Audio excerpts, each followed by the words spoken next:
It's the Switch 1, but better!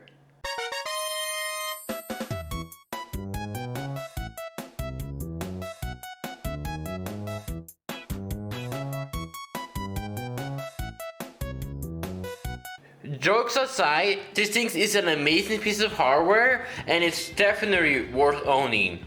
And I would say like yes, the games, but the hardware itself is amazing. 120 FPS screen, supports 4K, better quality with the Joy-Cons. We don't know about the drift yet. I mean, we'll probably see in like a year that happens.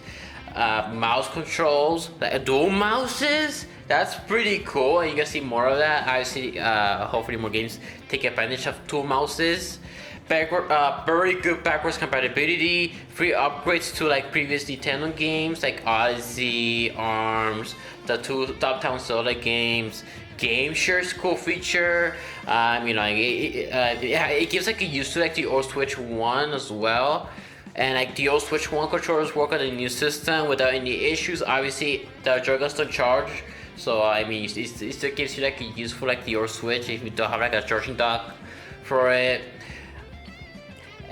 More personality. Well, a bit more personality, I guess, to the UI. Better magnetic Joy-Cons are super easy to put in. Pretty much almost every game is backwards compatible.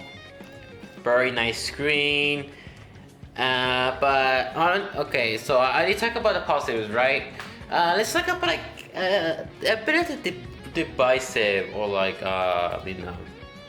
bad stuff. So let's talk with the thing I don't like about the system from the get-go. The battery life is okay. It's 2 hours to 6.5 hours, and I mean it's okay. I mean I see it like it runs like much higher than many games, so it's not something like I want it to be better. But this is something we're probably gonna like see like similar to like the Switch 1, where it's gonna get like a better like the later versions I can get like a better battery life. So that's more likely gonna happen. So if you like don't buy this yet, then you're probably gonna get that. And then game key cards. They're stupid. Obviously, I don't blame Nintendo for this one. It's just made to like appeal to third-party publishers.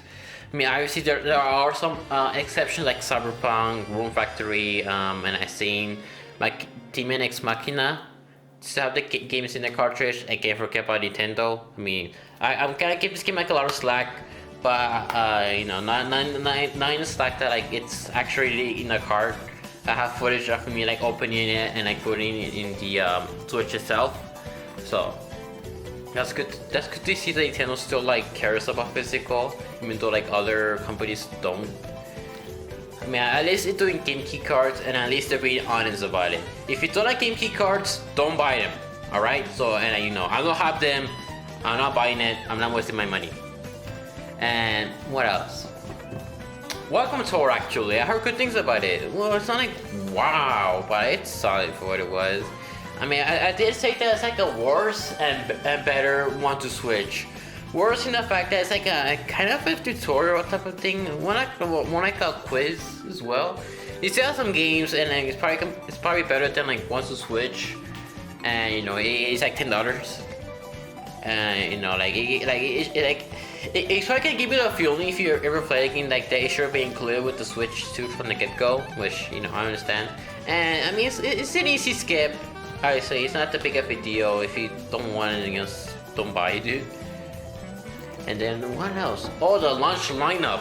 People are saying, "Oh, is this like the worst launch lineup ever?" You haven't seen that Nintendo 3DS launch lineup, the PS3 launch lineup. Did they launch with Mario Kart? No, they did not. Or Cyberpunk? Or any like big third-party games like worth owning, or like any like free upgrades to like Switch 1 games that like improves on them? No, they did not. And they're actually pretty expensive for like the consoles. Like I know like the PS3 was like $600. I mean, I don't think it was worth that many features just to play a console. And the 3DS was expensive. I mean, obviously it was backwards compatible, but like I don't think it was worth it. Like Nintendo like launched with like big games like Mario Kart. As much as like I have some issues with this game, and I will talk about it in my video, so stay tuned to like check that out. And I wish you know, like you already all know like the one issue that I actually do have with the system, which you know, this game like is the definition of, which is like, you know, $80 freaking dollars, and like the $70, I guess. But not that much $70, but more like $80. Which like that's actually like the only issue I have with the system itself, is that like the cost of the games kind of went up. At least, come on, man. Like, I was probably gonna explain maybe why they did that strategy in the Mario video, but I'm not a big fan of it. Not a big fan of it. But other than that, not much I can like really talk about. I mean, the negatives are like only like one major negative. I don't know how much issue with anything on Switch right now. I mean, I know some people might have like defective every copies, every units that is for the Switch too, and that's perfectly fine. Just return them and you'll be fine. But there's not really much bad to talk about with the system. I mean, obviously it's gonna have an amazing year with you know like a frick ton of Nintendo games coming out for it, like Career Riders. Donkey Kong is finally back, bro.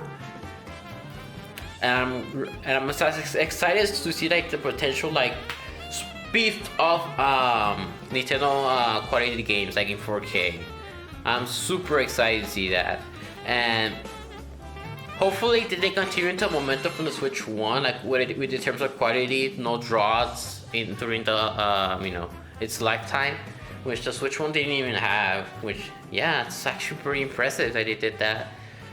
And that's all I can talk about for the system. Thank you guys for watching.